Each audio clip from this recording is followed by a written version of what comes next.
भगवान शंकरांचा विवाह प्रसंग सुरू आहे। भगवंताच्या विवाह प्रसंगी स्वर्गामधल्या सगळ्या देवी देवतांना आमंत्रण पाठवलेली होती। शुभ मुहूर्तावर आयोजित केलेला विवाह संपूर्ण प्रकारे भव्य आणि दिव्य प्रकारे चालू असलेला हा सोहळा स्वर्गामधले सगळेच्या सगळे देव विवाहासाठी आलेले आहेत। महादेव या ठिकाणी आपल्या भूतगणांसमवेत लग्न मंडपामध्ये आलेले आहेत आणि असा हा सुंदर विवाह सोहळा सुरू असताना अचानक काय होतं आणि काय कथा आहे भगवंताच्या विवाहाची। नवनाथ भक्तिसारामध्ये भगवंताच्या विवाहाची कथा कशी काय आली, काय आहे हा समग्र वृत्तांत जाणून घेऊया नवनाथ भक्तिसाराच्या 38व्या अध्यायामध्ये। रामकृष्ण हरी। श्री गणेशाय नमः। जय जयाजी व्यंकटरमणा दया सागरा परिपूर्णा भक्त दुःख भंजना पुढे ग्रंथ बोलवी।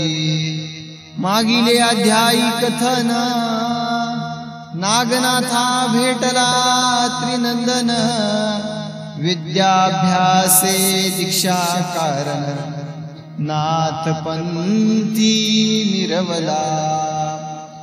उपरी मचिंद्राशी खेळून रळी जिंकिला मचिंद्र तपोबळी तव सिद्ध उत्पन्न करुणी मंडळी शाबरी विद्या ओपिली। यावरी श्रोती पुढे कथन पूर्वी दक्ष ग्रही वार्ता जान निघाले विवाह योजना लक्षण मंगळ कार्याचे धवा। हिमालयाची आत्मजा की योजली मंगल काजा तेव्हा देवदानव मानवा भोजा।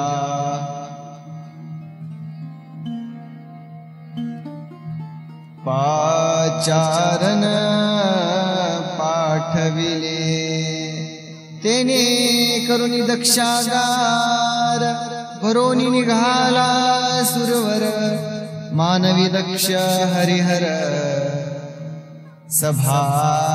सभास्थानी बैसले।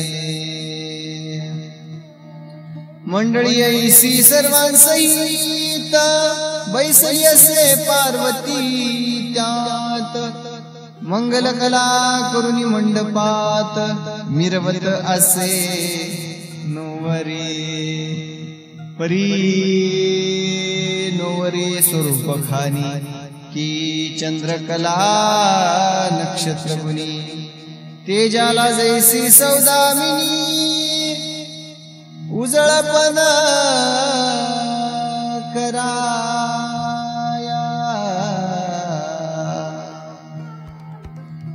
श्री गुरु मचिंद्रनाथ महाराज की जय। राम कृष्ण हरी। श्री गुरुला वंदन करून गोड अशा भगवंताच्या कथेला सुरुवात करूया।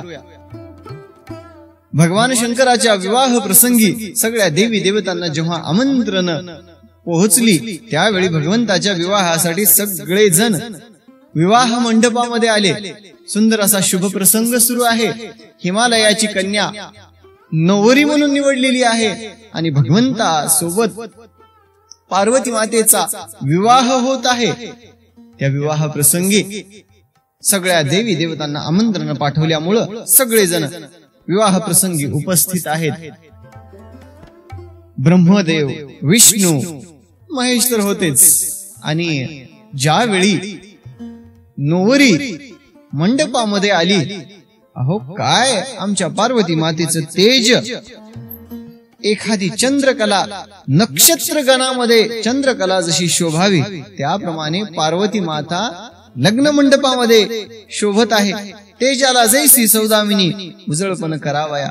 सौदामिनी सारखं तेज असणारी पार्वती माता त्या लग्न मंडपामध्ये शोभत आहे हो की सहस्त्र विद्युलतांचा पाळा ऐक्यपणे झाला गोळा सुरवरी घनमंडळा चमकपणी शोभावी की अर्क प्रत्यक्ष दीक्षा बाळ सभासद मिरवे केवळ तयाचे प्रतिबिंब व्योमी जळ ब्रह्मांड कुंडी अर्क ऐसिया परी लावण्यलता सभेत मिरवे जगन्माता ते स्वरूप देखुनी नाभी सुता काम आणळ दाटला. आणि एवढी स्वरूपवंत असणारी आमची पार्वती माता नवरीचा शृंगार केलेला आहे आणि सौदामिनीचं तेज असणारी ही नवरी ज्यावेळी लग्न मंडपामध्ये आली त्यावेळी नाभीसुता ब्रह्मदेवाचं लक्ष ज्यावेळी पार्वती मातेकडे गेली ब्रह्मदेव कामाने या ठिकाणी काम वासना ब्रह्मदेवाच्या मनामध्ये निर्माण झाली आणि सभास्थानी ब्रह्मदेव बसलेले आहेत सगळेच्या सगळे वराडी लग्न मंडपामध्ये आहेत आणि अशा वेळी कामाने उत्तेजित झालेल्या ब्रह्मदेवाचा वीर्यपात झाला आणि त्या सभास्थानी ब्रह्मदेवाने इकडे पाहिलं. ब्रह्मदेवाला लाज वाटली आपल्या स्वतःची आणि ते वीर्य आपल्या टाचेनं या ठिकाणी रगडलं. त्या वीर्याचे 60,000 भाग झाले. त्या 60,000 भागांपैकी सगळेच्या सगळे भाग वालखिल्य ऋषी 60,000 निर्माण झाले आणि काही भाग त्या ठिकाणी राहिला. लग्न सोहळा पार पडला. छान असा सोहळा झाल्यानंतर सगळी मंडळी आपापल्या स्वस्थाना निघून गेली. ब्रह्मदेव सुद्धा स्वस्थानी निघून गेले आणि उर्वरित वीर्याचा जो भाग आहे तो त्या केरामध्ये मिसळून त्या द्वारपाळांनी काय केला तो केर नदीमध्ये फेकून दिला. केर वाहत वाहत वाहत वाहत या ठिकाणी कुशबेटापर्यंत आला आणि एका दर्भामध्ये वीर्य भाग गुंडाळला गेला आणि त्या ठिकाणी कुशबेटामध्ये थांबला तो भाग. इकडं कथा अशी वर्तते की भगवान श्रीकृष्णांनी सगळ्यांना आपापलं अवतार कार्य सांगितलेलं होतं. कोण काय अवतार घ्यायचा, कोण कुठं अवतार घ्यायचा आणि सगळं ज्यावेळी ठरलं की या पृथ्वी तलावरती नवनारायणांनी अवतार घ्यायचे त्यावेळी मग तो जळी ढळढळीत तरुणी प्रवाही वाहत जातो. तो वाहता अकस्मात कुशवेष्टनी आतुडला. दर्भाच्या वेष्टनामध्ये तो भाग वेष्टून गेला आणि यापरी बहुता दिवशी ईश्वर आज्ञा अवतार क्रमासी पिप्पलायन त्या रेतासी नारायण संचरला. आणि भगवंताच्या आज्ञेनुसार पिप्पलायन नारायणाचा त्या वीर्य भागामध्ये संचार झाला. एके दिवशी वीर्य भाग त्या नदीमध्ये तसाच असताना काही हरिणी पाणी पिण्यासाठी नदीवर आल्या.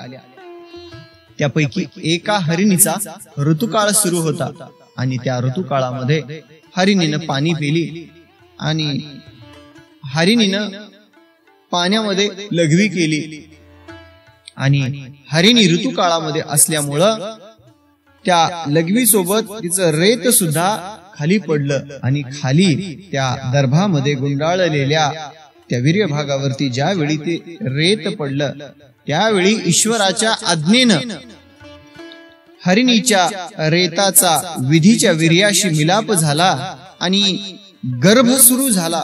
म्हणजे गर्भ राहिला आणि तो गर्भ वाढीस लागला. दिवसेंदिवस तो गर्भ मोठा होत आहे आणि 9 महिने पूर्ण झाले. आणि 9 महिने पूर्ण झाल्यानंतर दिव्य बालक त्या दर्भाच्या त्या वेष्टनामधून बाहेर पडला आणि दिव्य बालक रडत आहे. पुनीत गावामध्ये नित्यक्रम करणारा एक ब्राह्मण सत्यश्रवा त्याचं नाव. दर्भ घेण्यासाठी सत्यश्रवा नदी किनारी आला आणि नदी किनारी ज्यावेळी तो आला त्यावेळी पाहिलं की कुशी बेटावरती बाळाच्या रडण्याचा आवाज येतोय आणि बाळ या ठिकाणी रडतंय. कुणाचं बाळ असावं म्हणून ज्यावेळी त्या बाळाजवळ सत्यश्रवा गेला त्यावेळी पाहिलं दिव्य आणि तेजकांती असणार ते बालक एवढं छान आणि सुंदर दिसत होतं. एक वेळ त्याला मोह आवरला नाही. एक वेळ सत्यश्रवाला वाटलं की गडबडीने जावं आणि त्या बाळाला उचलून आपल्या हृदयाला धरावं असं त्याच्या मनामध्ये इच्छा निर्माण झाली. परंतु विचारचक्र त्याच्या मनामध्ये सुरू आहे. नदी किनारी आपण दर्भ नेण्यासाठी या ठिकाणी आलेलो असताना आपल्याला हे बाळ दिसतं. कोणाचं असावं एवढं दिव्य बाळ? तो विचार करत आहे. त्याच्या डोक्यामध्ये विचारचक्र सुरू आहे आणि हे बाळ एखाद्या जलपरीचं तर नसावं किंवा एखाद्या जलपरीनं महाराणीच्या कुशीमधून उचलून आणून त्याला इथं तर ठेवलं नसावं किंवा एखाद्या स्त्रीनं बाळाला जन्म दिला आणि या बाळाला इथं सोडून गेली. परंतु एवढं सुंदर आणि नाजूक दिव्य तेजकांती असणारं बाळ या नदी किनारी सोडताना त्या स्त्रीला काही कसं वाटलं नसावं? त्याच्या मनामध्ये विचार चक्र सुरू आहे आणि तो विचार करतोय तोपर्यंत स्वर्गीच्या देवतांना कळालं की पिप्पलायन नारायणाने पृथ्वीवरती अवतार घेतलेला आहे. सगळ्याच्या सगळ्या देवांनी सुरवरांनी पुष्पवृष्टी त्या बाळावरती करायला सुरुवात केली. सत्यश्रवा त्या बाळाजवळ गेला आणि बाळाच्या अंगावरची फुलं काढतोय आणि त्याच्या अचानक लक्षात आलं अरे इथं तर कोणीच नाही, हे फुलं कुठून पडत आहेत? आणि मनामध्ये त्याच्या घाबरला तो अतिशय आणि त्याला वाटलं हा भूताचा काहीतरी खेळ आहे बाबा आणि लवकरात लवकर आपण या ठिकाणाहून निघावं. आणि तो निघण्याच्या तयारीत आहे तोपर्यंतच स्वर्गामधून देवतांनी त्याला आवाज दिला. स्वर्गी त्या देवतांनी म्हटलं सत्यश्रवा घाबरून का जातोय? आणि अरे बापरे, हे भूत आता माझं नाव घेते आणि हे भूत आता मला खाईल का काय? आणि कशाला आपण या हंद्यामध्ये पडलो असं म्हणून सत्यश्रवा घाईघाईने त्या ठिकाणी उठला आणि घराच्या दिशेने धावू लागला. देवतांनी गगन मार्गातून आवाज दिला थांब सत्यश्रवा, पळू नको. आणि या भूताला तर आपलं नाव सुद्धा माहित आहे बाबा, या ठिकाणी जर थांबलो तर आपल्याला मारल्याशिवाय हे भूत राहणार नाहीत. असं म्हणून घाबरून तो ब्राह्मण पळू लागला. आणि हा आता पळतोय असं भगवंताच्या ज्यावेळी लक्षात आलं त्यावेळी नारदांना आज्ञा केली. नारदांनी एक विप्रवेश घेतला आणि ज्या मार्गाने तो सत्यश्रवा पळत आहे त्याच्या थोडस पुढे जाऊन नारद मुनी विप्रवेशामध्ये त्याला थांबवलं. अतिशय घाबरलेला सत्यश्रवा धापा टाकत ब्राह्मण वेशामध्ये असलेल्या नारद मुनी जवळ आला आणि कोणीतरी माणूस आपल्या दृष्टीस पडला आणि त्या विप्राला पाहिल्यानंतर त्याचा जीवात जीव आला. आणि तो विप्र विचारतो कुठे पळतात महाराज, काय झालं? त्यावेळी धापा टाकत सत्यश्रवा सांगत आहे काय सांगावं तुम्हाला म्हणले, मी कुश बेटावर दर्भ आणण्यासाठी गेलो होतो. काय तिथली कथा काय सांगावं तुम्हाला? भूताचा या ठिकाणी खेळ सुरू आहे. त्या नदीच्या तीरावरती एक बाळ आहे, त्या बाळावरती वरून पुष्पवृष्टी होत आहे आणि सगळे भूत ते माझं नाव घेऊन मला पळू नको असं म्हणत आहेत. मी कसा बसा माझा जीव वाचून इथपर्यंत आलो आणि आपल्याला पाहून माझा जीवात जीव आला महाराज. सगळा वृत्तांत त्या विप्राला सांगितला. विप्रवेशामध्ये असलेल्या नारद मुनींनी सत्यश्रवाच्या हाताला धरले आणि हाताला धरून एका झाडाखाली नेऊन बसवलं. शांत हो, शांतपणे श्वास घे, घाबरण्याचं काही कारण नाही. नारद मुनींनी झालेला सगळा प्रकार सांगितला. हे बघ, कुश बेटावरती जो काही प्रकार झाला तो भूताटकीचा प्रकार नाही, ते सगळे देवगण आहेत आणि पिप्पलायन नारायणाने या पृथ्वी तलावरती अवतार घेतलेला आहे आणि त्यांच्या रूपामध्ये हे दिव्य बाळ प्रगट झालेलं आहे. आणि तुला जे सगळे जण बोलले ते भूत वगैरे कोणी नव्हते, सगळेच्या सगळे ते देवगण होते. आणि देवगणांनी तुला थांबवलं आणि बाळाला घेऊन जाण्यास सांगितलं. तरी सुद्धा सत्यश्रवाला त्याच्यावरती म्हणजे संशय वाटू लागला की असं कसं म्हणले, असं हे शक्य आहे का? नारद मुनी समजावून सांगताहेत. आणि नारद मुनींनी ज्यावेळी त्या विप्राला समजावून सांगत आहे त्यावेळी त्याची नजर आकाशाकडे गेली. आणि जो त्यावेळी तो आकाशाकडे पाहिल्यानंतर सगळ्याच्या सगळ्या देवतांचं सत्यश्रवाला दर्शन झालं.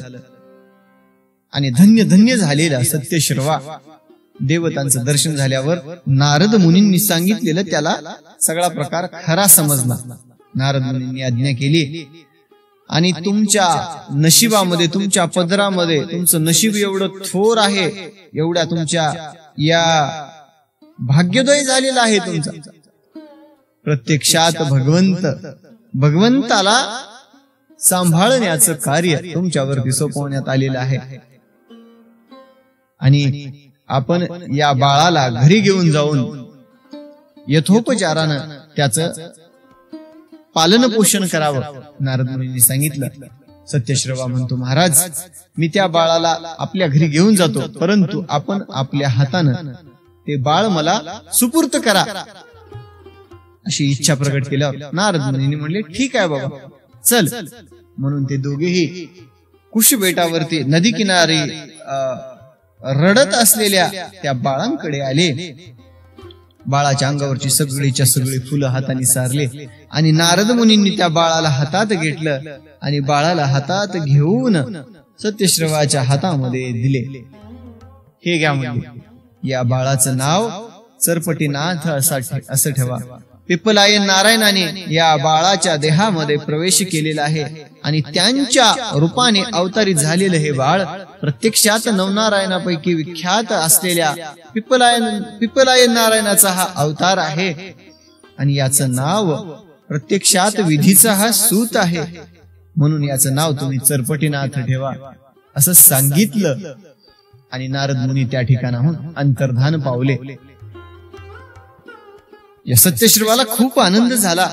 अहो, भगवंतांना सांभाळण्याचं ज्याच्या भाग्यामध्ये एवढा त्याचा आनंद द्विगुणित झाला. प्रत्यक्षात भगवंताचा अवतार आपण या ठिकाणी त्या अवताराचं पालन पोषण करणार आहोत, भगवंताला आपण वाढवणार आहोत. अतिशय आनंदित झालेला सत्यश्रवा आपल्या घरी आला. पुनीत नावाच्या गावामध्ये सत्यश्रवा राहत होता. सत्यश्रवाची पत्नी चंद्रा अतिशय सात्विक, सोज्वळ आणि भक्तिभाव करणारी चंद्रा. सत्यश्रवा घरी आला आणि चंद्राच्या हातामध्ये बाळ दिलं. चंद्राने पाहिलं, सुंदर असा दिव्य तेज कांती असणार ते बाळ. बाळाचं मुखमंडन पाहिलं आणि तिला अतिशय समाधान वाटलं. म्हणजे प्रत्यक्षात भगवंताचा अवतारच आहे का काय, कुणाच आहे हे बाळ? ज्यावेळी आपल्या पतीला विचारले त्यावेळी त्या ब्राह्मणांनी सगळीच्या सगळी हकीकत सांगितली. कुशबेटावरती दर्भ तोडण्यासाठी मी आणण्यासाठी गेलो असताना त्या ठिकाणी मला हे बाळ मिळालं आणि प्रत्यक्षात नारद मुनींनी आपल्या हाताने हे बाळ मला सुपूर्त केलेलं आहे आणि याचं पालन पोषण करा, याचं नाव चरपटी ठेवा असं सांगितलं. संपूर्ण वृत्तांत आपल्या पत्नीला सांगितला. पत्नीला अतिशय आनंद झाला. भगवंत आपल्या घरी राहणार आहे, किती आपलं अहो भाग्य आहे. आनंदित झालेली चंद्रा काही दिवस उलटून गेली. 12व्या दिवशी सुंदर असा बारशाचा कार्यक्रम केला आणि बाळाचं नाव चरपटी असं ठेवण्यात आलं. दिवसामागून दिवस जात आहे. बाळाचं पालन पोषण करण्यामध्ये दोघेही आई वडील या बाळाच्या प्रेमामध्ये, बाळाच्या वात्सल्यामध्ये हरपून गेलेले आहेत आणि सुंदर असा त्यांचा संसार सुरू आहे. काही दिवस उलटून गेली. 7 वर्ष झाल्यानंतर चरपटीचं या ठिकाणी मुंजी करण्यात आली. मौजी बंधनाचा कार्यक्रम अतिशय थाटामाटात संपन्न झाला. आता बाळ मोठं झालं. चरपटीनाथ मोठे झाले आणि आपल्या पित्यासमवेत सगळ्या शास्त्रांची शिक्षा घेऊ लागले. सत्यश्रवा संपूर्ण शास्त्रांविषयी समग्र वृत्तांत सांगत आहे. सगळ्या वेदांचं, सगळ्या शास्त्रांचं, धर्म मंत्र सगळ्यांचं ज्ञान आपल्या बाळाला दिलं. आणि असं बाळाचं उत्तम प्रकारे पालन पोषण सुरू असताना एके दिवशी सहज नारद मुनी पुनीत गावामध्ये आले आणि आपल्या बाळाचं काय या ठिकाणी समाचार आहे आपण जावं पाहावं आणि प्रत्यक्षात आपण समाचार घ्यावा असं म्हणून नारद मुनी एक विप्रवेश धारण करून सत्यश्रवाच्या घरी आले. त्यावेळी सरपटीला पाहिलं. अतिशय दिव्य आणि तेजपुंज असणारा सरस्वती हा विधीच्या वीर्यापासून जन्मलेला आहे. त्या अर्थाने हा आपला भाऊच आहे म्हणून त्याच्यावरती अतिशय प्रेम निर्माण झालं सरपटी विषयी नारदाच्या मनामध्ये. आणि आपण याच्यावरती कृपा करावी असं म्हणून नारद मुनी त्या ठिकाणी सत्यश्रवाचा या ठिकाणी निरोप घेऊन नारद मुनी निघाले. रामेश्वराच्या तीर्थावरती येऊन दर्शन घेतलं आणि गिरनार तीर्थक्षेत्री येऊन भगवान श्री दत्तात्रेयांचं नारद मुनींनी दर्शन घेतलं. आणि दत्तात्रेयांना नारद मुनी म्हणतात, भगवन सगळे हे जे नवनारायण आहेत सगळ्या नवनारायणांना आपणच दीक्षा द्यायची असं आपलं पूर्वीच ठरलेलं आहे. त्यामुळे कृपा करून या चरपटीवरती सुद्धा आपला अनुग्रह करावा आणि त्याला सुद्धा नाथ संप्रदायाची दीक्षा द्यावी असं ज्यावेळी नारद मुनींनी सांगितलं त्यावेळी भगवान श्री दत्तात्रेयांसमवेत मच्छिंद्रनाथ त्या ठिकाणी होते. मच्छिंद्रनाथ, भगवान श्री दत्तात्रेय, नारद मुनी हे तिघे सुद्धा आलेल्या पाहून भगवान शंकरांना राहावलं नाही आणि उमापती महादेव क्षणार्धामध्ये त्या ठिकाणी प्रगट झाले.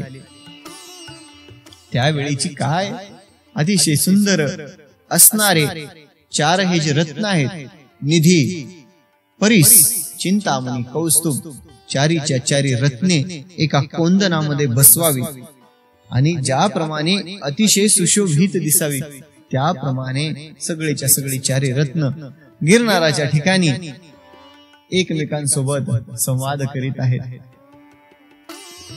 त्यावेळी भगवान दत्तात्रेयांनी नारद मुनींना सांगितलं, मी चरपटीवरती अनुग्रह करीन, परंतु अगोदर या संसाराच्या बंधनातून तो मुक्त झाला पाहिजे. संसाराच्या या मोह मायेपासून, काम, क्रोध, मद, मत्सर, दंभ, अहंकार सगळ्या गोष्टींपासून ज्यावेळी चरपटी दूर होईल, संसारामधून त्याचं मन ज्यावेळी विटेल त्यावेळीच मी त्याच्यावरती अनुग्रह करेन. नारदांनी सांगितलं. नारद म्हणतात, ठीक आहे भगवन. दत्तात्रेय म्हणाले, त्याच्या मनामध्ये जोपर्यंत संसाराविषयी आसक्ती आहे, संसाराविषयी मोह माया आहे, तोपर्यंत त्याच्यावरती मी अनुग्रह करणार नाही. नारद मुनींनी सांगितलं, संसारामधून त्याचं मन कसं विटवण्याचं ही जिम्मेदारी तुम्ही माझ्यावरती सोडा. नारद मुनींनी आता चरपटीनाथाला या संसारामधून मुक्त करायचं असं अभिवचन श्री दत्तात्रेयांना दिलं. आणि ज्यावेळी चरपटीनाथाचं मन या संसारामधून विरक्त होईल, विरक्त अवस्था त्यांना प्राप्त होईल, त्यावेळी श्री दत्तात्रेय प्रभू चरपटीनाथावरती अनुग्रह करणार आहे. गोड अशी कथा आहे. नारद मुनींनी भगवान श्री दत्तात्रेयांना सगळ्या देवतांना या ठिकाणी हात जोडून साष्टांग प्रणिपात करून त्या ठिकाणाहून नारद मुनी या पुनीत गावामध्ये आले. सत्यश्रवा या ठिकाणी ब्राह्मण सगळे विधी कर्म करत होता. जोशींची जे कार्य असतात ते सगळे करत होते. गावामधला काही कार्यक्रम असेल, कुणाचा विवाह असेल, कुणाचं या ठिकाणी पूजेचा कार्यक्रम असेल, यथावकाश आपापल्या पद्धतीने सगळे हे सोहळे पार पाडायचे. पुनीत गावामध्ये नारद मुनी आले. एका विप्राचा वेश धारण केला आणि नारद मुनींनी स्वतःचं नाव कुलंब असं ठेवलं. नारद मुनी सत्यश्रवाच्या घरी आले आणि हात जोडून म्हणतात, महाराज कृपा करून मला आपला शिष्य म्हणून आपण घ्या आणि आपल्याकडून दीक्षा घ्यावी अशी माझी खूप इच्छा आहे. सारे जे वेद मंत्र हवन सगळ्या या ज्या विद्या आहेत कृपा करून मला शिकवाव्यात असं म्हणल्यानंतर सत्यश्रवानी सांगितलं, ठीक आहे. आणि सरपटी सोबत कुलंब, नारद मुनीच्या वेशामध्ये असलेला कुलंब किंवा कुलंबाच्या वेशामध्ये असलेले नारद मुनी सत्यश्रवाच्या घरी राहू लागले. दिवसामागून दिवस जात आहेत. 12 वर्ष उलटून गेली आणि ज्यावेळी सरपटी 12 वर्षाचे झाले त्यावेळी नारद मुनी समवेत सगळे वेद विधी कर्म करू लागले. नारद मुनी आता प्रसंग शोधत आहेत. प्रसंग की आता म्हणले काही करून संसारामधून विरक्त अवस्था प्राप्त करून द्यायची म्हणजे द्यायची. सरपटीला कशी करावी, काय करावं म्हणून एके दिवशी विचार करत बसलेले आहेत. आपल्याला काहीतरी युक्ती करावं लागेल आणि सरपटीनाथाला या संसारामधून व्यक्त करावं लागलं. एके दिवशी काय झालं, एका ब्राह्मणाने त्यांना पूजा पाठ करण्यासाठी घरी बोलवलं. कोणाला? सत्यश्रवाला. परंतु सत्यश्रवानी आपण स्वतः न जाता कुलंबाला आणि सरपटीनाथाला दोघांना पाठवले. जावा म्हणले. आपण काय करा, ब्राह्मणाच्या घरी पूजेचा कार्यक्रम आहे, आपण सुंदर अशा प्रकारे पूजा करा आणि दक्षिणा घेऊन वापस या. नारद मुनी म्हणले, चांगली संधी आहे म्हणले आता. आणि आता हा प्रसंग सरपटीनाथाला या संसारापासून मुक्त करण्याचा चांगला प्रसंग आलेला आहे आणि आपली जी काही युक्ती आहे ती आताच करायची असं नारद मुनींनी ठरवलं. सत्यश्रवानी सांगितलं, जावा म्हणले, जाऊन पूजा ते करून या. दोघे निघाले. पूजेसाठी लागणारं सर्व साहित्य या ठिकाणी आणलेलं होतं. चांगल्या प्रकारे पूजा मांडली. सुंदर प्रकारे कार्यक्रम झाला आणि कार्यक्रम पार पडल्याबरोबर ज्यावेळी दक्षिणा घेण्याची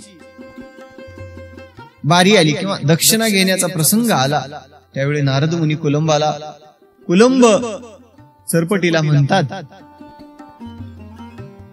हे बघ सरपटी, दक्षिणा घ्यायची नाही बरं का. सरपटीनाथ म्हणले, का बरं भाऊ म्हणले, दक्षिणा का बरं घ्यायची नाही? आपण विधी कर्म केलेला आहे आणि विधी कर्म केल्यामुळं आपण दक्षिणा घेऊन आपण गेलंच पाहिजे. आपला उदरनिर्वाह कसा व्हायचा? नारद मुनींनी सांगितलं, हे बघ म्हणले, आपण जर दक्षिणा घेतलो तर ही विप्र जेवढी दक्षिणा दिल तेवढीच दक्षिणा आपल्याला घ्यावं लागते, जावं लागते. आणि आपल्याला जर ह्यानं कमी दक्षिणा दिली तर घरी गेल्यावर गुरुवर्य रागावतात बघ म्हणले, तुला घ्यायची असेल तर घे बाबा. असं म्हणून नारद मुनींनी सत्यश्रवाला या ठिकाणी दक्षिणा घेण्यापासून अडवण्याचा प्रयत्न केला. परंतु सत्यश्रवाला ऐकलं नाही. कस काय देत नाहीत म्हणले दक्षिणा? नारद मुनीला म्हणले, कमी कस काय देते? अरे म्हणले, आपण लहान लहान आहोत आणि लहान बाळाला किती देणार आहेत म्हणले दक्षिणा? सत्यश्रवान ऐकलं नाही. काही झालं तर दक्षिणा घेऊनच घरला जायचं म्हणून मनाच्या ठिकाणी ठाम निश्चय केलेला. विप्राला सांगितलं, यजमान चला आता आम्हाला दक्षिणा द्या, आम्हाला आता घरी जाऊ द्या. यजमानांनी काही चिल्लर पैसे काढले. चिल्लर पैसे काढून सरपटीनाथाच्या हातावरती ठेवले. असं करून बघितला, भीक द्यायला का? काय म्हणला हे? काय म्हणला हे? दक्षिणा आहे का? एवढी मोठी सुंदर प्रकारे मंत्र उपचार करून हवन करून आम्ही पूजा केली आणि चिल्लर पैसे देऊ लागला. चांगली दक्षिणा द्या आम्हाला. असं म्हणाल्यावर तो विप्र म्हणतो, महाराज आपण म्हणता ते योग्य आहे, परंतु दक्षिणा देण्यासाठी माझ्याकडे पैसे तर पाहिजेत का? आणि आपल्या हातावर चिल्लर पैसे ठेवलेला चरपटीनाथाला राग आला आणि चरपटीनाथ म्हणले, अरे पैसे नाही तर कशाला एवढा मोठा कार्यक्रम ठेवायचा रे म्हणले, कशाला एवढे मोठे उद्योग करायचे, आणि तुमच्यासारखे हे करंटे माणसं आहेत का म्हणले, खिशात पैसे नसताना हे असं कार्यक्रम ठेवतात म्हणले, आणि नसलेले उद्योग आमच्या मागे लावून ठेवतात, आणि एखाद्याला कसं राबवून घ्यायचं हे तुम्हाला बरोबर चांगलं जमतंय रे म्हणले. दोघांचं भांडण सुरू झालं आणि नारद मुनींनी त्या ठिकाणाहून पळ काढला. कुलंब आपल्या गुरुवर्याजवळ आला आणि हात जोडून म्हणतो, गुरुवर्य, एका विप्राचं एका ब्राह्मणाचं काय आहे कर्तव्य? यजमानांनी जेवढी दक्षिणा दिली त्या दक्षिणामध्ये ब्राह्मणांनी समाधानी राहावं आणि आलेल्या दक्षिणामध्येच आपला उदरनिर्वाह करावा, तरच या ठिकाणी आपल्याला पूजा करण्यासाठी लोक नंतर बोलवतील. नाहीतर असं या चरपटीसारखं जर भांडणं जर करू लागलं तर आपल्याला पूजा करायला तर सोडाच म्हणले, आपल्याला दाराला सुद्धा कोणी बोलवणार. तेव्हा तिथं दक्षिणासाठी भांडण करत बसला म्हणले चरपटी. काय म्हणाला चरपटी? अहो त्या यजमानाला नाही तसलं बोलायला चरपटी, आणि दक्षिणासाठी त्या दोघांचं भांडण चालू आहे. चला वर तुम्ही म्हणून नारद मुनींनी या ठिकाणी सत्यश्रवाला सोबत घेतलं, आणि ज्या ठिकाणी त्या दोघांचं भांडण सुरू आहे, ज्या विप्राच्या घरी पूजा मांडलेली होती त्या ठिकाणी दोघेही आले. चरपटी असं छातीवर करून बोलायला, कशाला रे म्हणले एवढं दक्षिणा तुझ्या देणं होत नाही तर तू मला कशाला बोलवलास, तूच तुझं घरी पूजा करून घ्यायचा होतास की. असं दोघांचं भांडण चालू आहे. सत्यश्रवाने ऐकला आणि जवळ आला, आणि यजमानांना अशा भाषेमध्ये बोलतात का असं म्हणून खाडकन चरपटीच्या कानाखाली दिला, आणि चरपटीला मारल्या बरोबर माझा अपमान यजमानांसमोर, मी या ठिकाणी माझी इज्जत काय राहिली, आणि पित्याने माझा अपमान केला. म्हणून चरपटीच्या मनामध्ये वाटलं, कोणी नाही म्हणले कुणाचं, एवढी मरमर ह्यांच्यासाठी करावं आणि ह्यांनी मला या माणसासमोर मला मारावं, आणि मला मारून माझी ह्यांनी काही इज्जत ठेवली नाहीत. म्हणून रागानं गावाच्या बाहेर येऊन भगवान देवी भगवतीच्या देवळामध्ये चरपटीनाथ राग येऊन बसले. काही जरी केलं तर आता घरी जायचंच नाही, नकोच म्हणले आता घरी जायचं. आणि असं आपल्या पुत्राला कोणी मारत का, आणि मला मारले, आता मी जाणार नाही घरी. म्हणून रागानं देवी भगवतीच्या मंदिरामध्ये बसलेले चरपटीनाथ नारद मुनींनी चांगली कळ लावून देऊन, दोघांमध्ये भांडणं लावून देऊन चरपटीला संसारामधून मुक्त केलेलं होतं. नारद मुनींनी एका विप्राचा वेश धारण केला, आणि वेश धारण करून चरपटीनाथाजवळ येऊन बसले. चरपटीनाथ रडत आहे, मला मारले. आणि तो ब्राह्मण चरपटीनाथाजवळ आला आणि डोक्यावरून हात फिरून म्हणतो, बाळा काय झालं, का रडतोय? त्यावेळी चरपटीनाथ सांगितला, आणि दक्षिणासाठी आमच्या आणि यजमानांमध्ये भांडण झालं असताना माझ्या पित्याने मला मारलं, माझ्या कानाखाली चापट मारली. मी पित्यांसाठी एवढं जीव लावायचो, पित्यावरती एवढं प्रेम करायचो, त्या पित्याने मला मारले, आणि आता नग मला त्यांच्या घरी जायचंय. असं म्हणाल्यावर आता ते नारद मुनी होते, तिकडे तर कळ लावून दिलेली होती, परंतु इथं सुद्धा येऊन नारद मुनी म्हणतात, असं कुठं असतं का? पित्याने आपल्या मुलाला कसं मारावं? जोपर्यंत मुलगा लहान आहे तोपर्यंतच पित्याने आपल्या मुलाला मारावं, परंतु पित्याच्या पायामधलं वाहन, पित्याच्या पायामधली चप्पल जर मुलाला जर येत असेल, मुलगा जर मोठा झालेला असेल, तर आपल्या मुलासोबत मित्रासारखा व्यवहार करावा आणि मित्र बनवून त्याच्याकडून कार्य करून घ्यावं. त्याला काय सांगायचं आहे ते सांगावं. त्याचं त्याच्या जीविताचं त्याच्या देहाचं कल्याण करून टाकावं. पित्याने आपल्या पुत्रासोबत पुत्र मोठा झाल्यावर मित्रभाव ठेवावा अशी आपली संस्कृती आहे. आणि अशा अवस्थेमध्ये तुला मारलं सत्यश्रवानी. कसं मारलं? ती म्हणलं आता म्हातारा झालाय आणि त्याची आता बुद्धी काम करणं गेली आहे म्हणले. तू काय कर म्हणले? आता जाऊ दे म्हणले, जाऊच नुक घरी. या ठिकाणी चरपटीनाथाने म्हटले घरी जायची मला मुळीच इच्छा नाही हो म्हणले, परंतु घराकडे कुलंब नावाचा माझा एक मित्र आहे आणि आम्ही दोघं मित्र असल्यामुळे त्याच्याशिवाय मला करमत नाही. कृपा करून माझ्यावरती एक एवढी कृपा कराकडे म्हणले, तुम्ही घरी जाऊन तेवढं कुलंबाला सांगा आणि कुलंबाला इकडे माझ्यापर्यंत घेऊन या.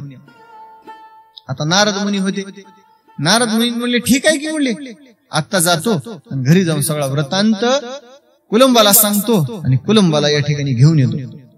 नारद मुनींनी सांगितले आणि काही अंतरावर ते वेश घेऊन गेले आणि गेल्याबरोबर क्षणार्धामध्ये आपला वेश पालटला. आता तेच नारद मुनी होते.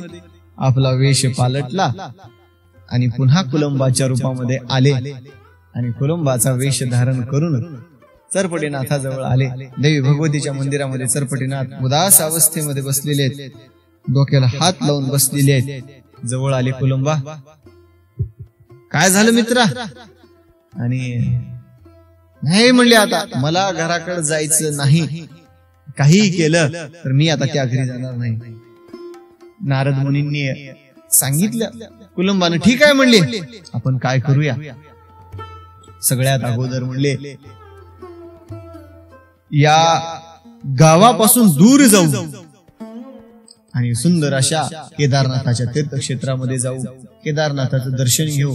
तिथून आपण काशी क्षेत्रामध्ये जाऊ आणि काशी क्षेत्रामध्ये जाऊन काशीच्या तीर्थक्षेत्रामध्ये खूप विद्वान अशी ब्राह्मण मंडळी आहे आणि त्या ब्राह्मणापैकी कोणाकडे म्हणजे कोण्यातरी एकाकडून आपण दीक्षा घ्यावं असं म्हणून कुलंब नारद मुनी त्या कुलंबाच्या वेशामध्ये चरपटीनाथाला घेऊन निघाले. 12 कोसाचा अंतर त्यांनी पार केला. मजल दर मजल करीत जागोजागी मुक्काम करीत एखादी गाव आल्यानंतर त्या गावामध्ये भिक्षा मागायची, आपल्या पोटाचा उदरनिर्वाह करायचा आणि पुढच्या गावामध्ये जायचं. असं मजल दर मजल करीत केदारनाथाच्या तीर्थक्षेत्रामध्ये येऊन पोहोचले. भगवंताची नगरी पाहिली, केदारनाथाचं दर्शन घेतलं आणि दर्शन घेऊन पुढे ते काशीच्या तीर्थक्षेत्रामध्ये निघाले. काशी तीर्थक्षेत्रामध्ये आल्यानंतर ज्यावेळी भगवंताच्या दर्शनासाठी दोघेही गेले, विश्वनाथांनी नारद मुनी आलेले पाहून या ठिकाणी या या या म्हणले. नारद मुनी आपण आलात, या म्हणले आदरातिथ्यानं. या ठिकाणी महादेवानी भगवंतांनी विश्वनाथांनी बसवून घेतलं आणि त्या काशीच्या तीर्थक्षेत्रामध्ये मच्छिंद्रनाथ नाही, या ठिकाणी महादेव आहेत, दत्तप्रभू आणि मच्छिंद्रनाथ काशीच्या तीर्थक्षेत्रामध्ये आले. आणि आज खऱ्या अर्थाने कायेन वाचेन मनानं बुद्धी आणि अहंकार चित्ताने युक्त असलेला हा चरपटीनाथ संसारामधून विरक्त अवस्था प्राप्त झालेली होती. नारद मुनींनी भगवान श्री दत्तात्रेयांना आदरपूर्वक नमस्कार केला आणि भगवान श्री दत्तात्रेयांना नारद मुनी म्हणतात, महाराज आता या चरपटीनाथावरती आपण कृपा करा. महादेव उमापती त्या ठिकाणी प्रगट झाले. दत्तात्रेयांना सांगितलं, दत्तप्रभू द्या म्हणले, चरपटीनाथावरती अनुग्रह करा. चरपटीनाथाला या नाथ संप्रदायाची दीक्षा द्या म्हणले. आपणच या ठिकाणी सिद्ध गुरु आहात आणि देऊन टाका म्हणले दीक्षा.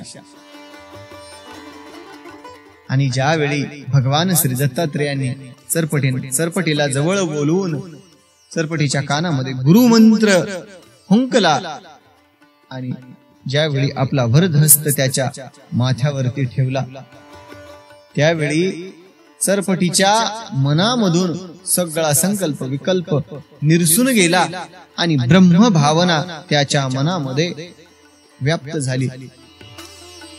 प्रत्येक चराचरामध्ये असलेले सगळेच्या सगळे प्राणी मात्र या सगळ्या विषयी भूतदया असणार त्यांचं मन अतिशय पवित्र आणि या संसारापासून विरक्त झालेलं मन भगवंताच्या चरणी लीन झालं.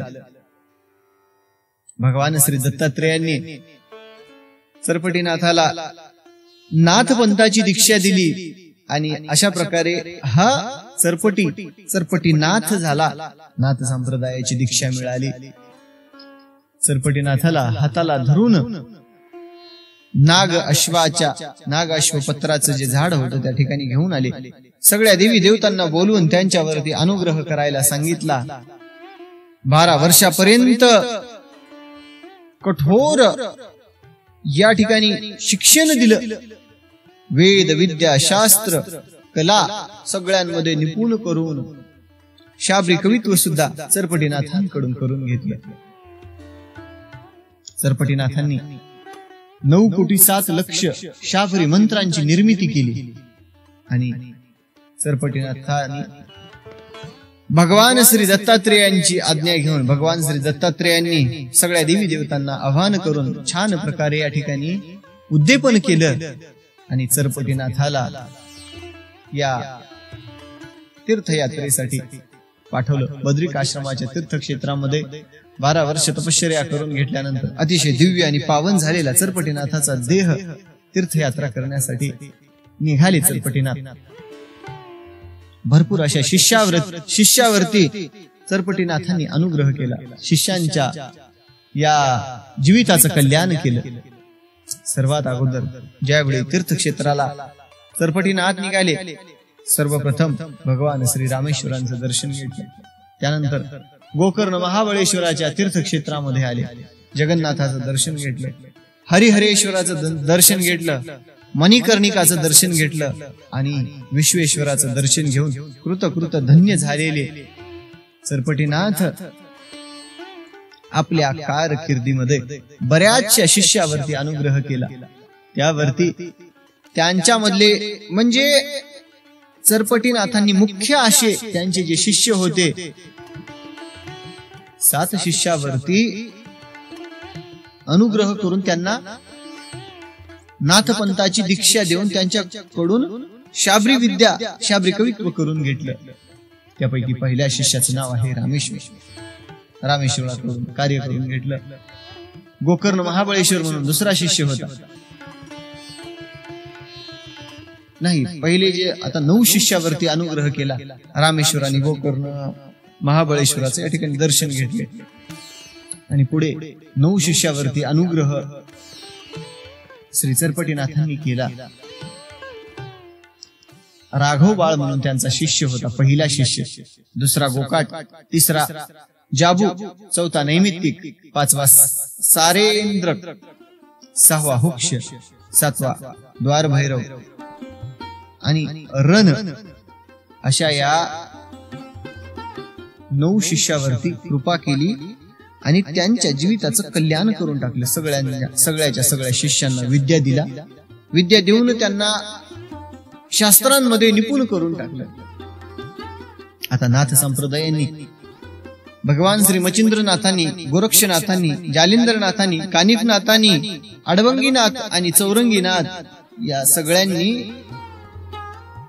त्यांच्या कारकिर्दीमध्ये म्हणजे काही शिष्यांना जवळ घेऊन ज्यांच्या मनामध्ये काया वाचा आणि मनाने चित्त बुद्धी अहंकार आणि सगळ्या या गुणांनी युक्त होऊन अनन्य भावाने श्री गुरूंना शरण आल्यानंतर काही शिष्यांना म्हणजे ज्या शिष्यांना जवळ करून घेतलं त्या शिष्यांची संपूर्ण अशी माहिती आहे. आता 9 शिष्यांवरती सरपटीनाथांनी अनुग्रह केला. सरपटीनाथाचे हे शिष्य झाले. रेवणनाथांनी त्यांच्या कारकिर्दीमध्ये त्यांच्या जे जवळ असणारे ते शिष्य होतं त्यांच्यावरती अनुग्रह केला. तर रेवणनाथांनी 7 शिष्यावरती अनुग्रह केला. जोगी, शारंगी, निजानंद, नैन निरंजन, यदू, गैवन क्षुद्र आणि कास्त या शिष्यावरती अनुग्रह केला, त्यांच्या जीवनाचं कल्याण केलं. अशाच प्रकारे भर्तरीनाथांनी आपल्या आयुष्याच्या म्हणजे आपल्या जीवन काळामध्ये म्हणजे त्यांच्या अवतार कार्यामध्ये काही शिष्यावरती अनुग्रह केला. उरेश, सुरेश, धुरेश, कुहर, केशवर्धन, सुधकपूर, भटेंद्र आणि कटभवा अशी या ठिकाणी रेवणनाथांनी भर्तरीनाथांनी या शिष्यावरती अनुग्रह केला. त्याच प्रकारे मचिंद्रनाथांनी दक्षेंद्र, अनिशा, उपरोक्ष, कामुकान्वी, सहस्त्र, दक्षलायन, देव, पक्षुद्रव आणि साक्ष आपल्या अवतार कार्यामध्ये याच्यावरती अनुग्रह केला. अशाच प्रकारे गोरक्षनाथांनी निर्णयार्णव, हरिदंतान, भौमान, कुक्ष, कृष्णपलायन, हेमा, रत्नाकर या शिष्यावरती गोरक्षनाथांनी अनुग्रह केला. त्याच प्रकारे जालिंद्रनाथांनी विनय भास्कर नावाचा त्यांचा पहिला शिष्य झाला. विनय भास्करावरती अनुग्रह केला. दत्तधात, पवन भार्गव, सुक्षार्णव, कविट शर्मा, वधम आणि प्रोक्षित या शिष्यावरती अनुग्रह केला. त्याच प्रकारे कानिफनाथाचा पहिला शिष्य शाहरुख, वालुक, शरभ, सहन, प्रोक्षित, शैर्य, कोकिल, कास्मित वाय आणि संपत्ती अशा शिष्यावरती कानिफनाथांनी अनुग्रह केला. चौरंगीनाथाचा पहिला शिष्य लोभ, दुसरा शिष्य भ्रातरक, तिसरा शिष्य चिरकाल वृंद, चौथा शिष्य नारायण, पाचवा कालिका आणि सहावा सावजी शिष्य.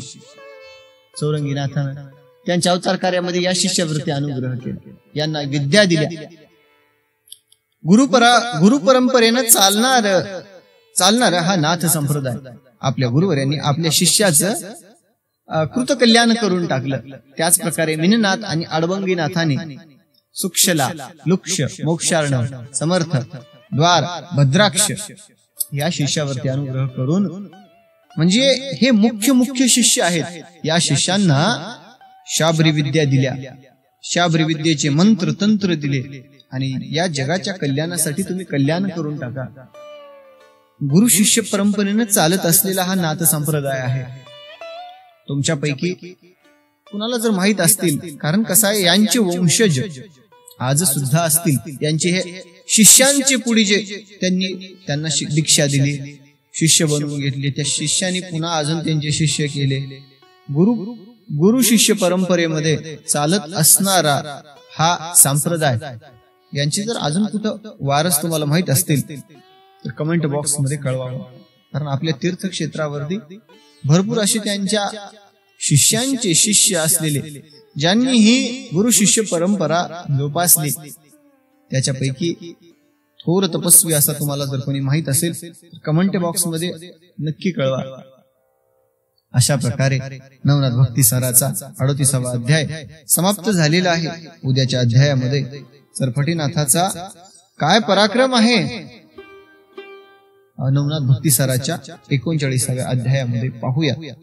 आपण जर मनोभावे इथपर्यंत जर हा अध्याय श्रवण केलेला असेल तर या अध्यायाचं फल आपल्याला प्राप्त झालेलं आहे. नवनाथ भक्ती साराच्या 38व्या अध्यायाची फलश्रुती अशी आहे: हिवताप, नवज्वर आणि इतर ताप नाहीसे होतात. या अध्यायाच्या श्रवणाने, मननाने आणि पठनाने हे फलश्रुती आपल्याला प्राप्त होत आहे.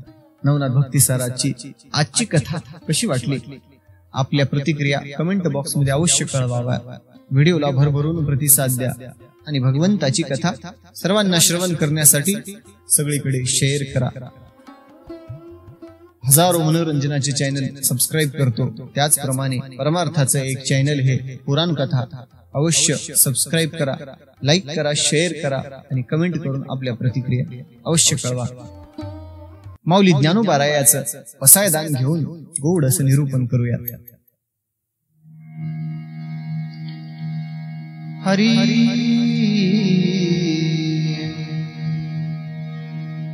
आता विश्वात्मके देवे येणे वागेत तोषावे, तोषोनी वज द्यावे पसाय दानहे. जे खळांची व्यंकटी सांडो तया सत्कर्मी रती वाढो, होता परस्परे पडो मैत्र जीवांचे दुरितांचे चिर जावो विश्वस्वधर्म सूर्य पाहो जो जेवांची तो ते लाहो प्राणी जात वर्षात सकळ मंगळी ईश्वर निष्ठांची मांदियाळी अनवरत मंडळी भेटो तया भूता चला कल्पतरुचे आरव चेतना चिंतामणीचे गाव बोलते जे अर्णव पियुषांचे चंद्रमे जे अलांछन मार्तंड जे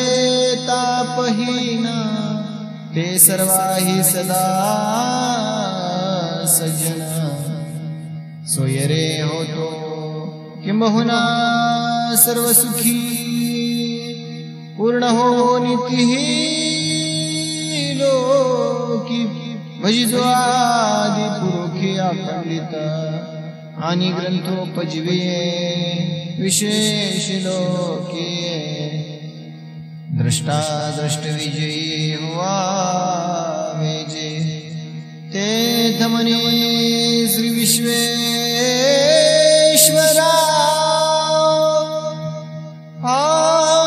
होईल दान पसा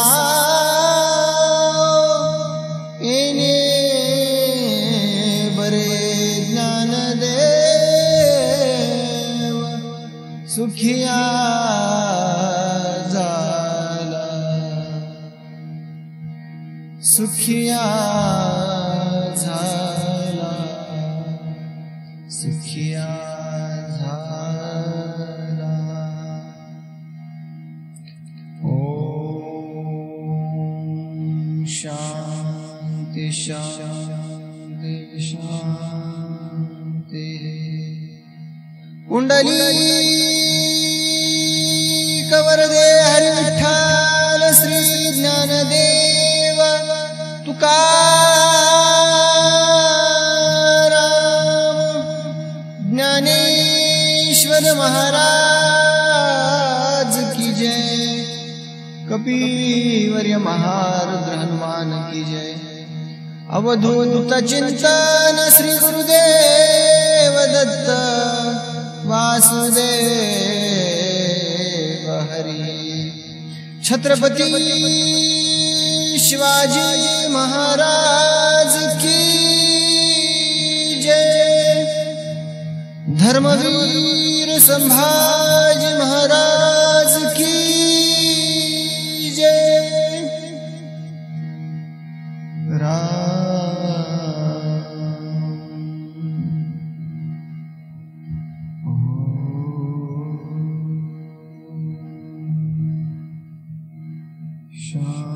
शांति शांति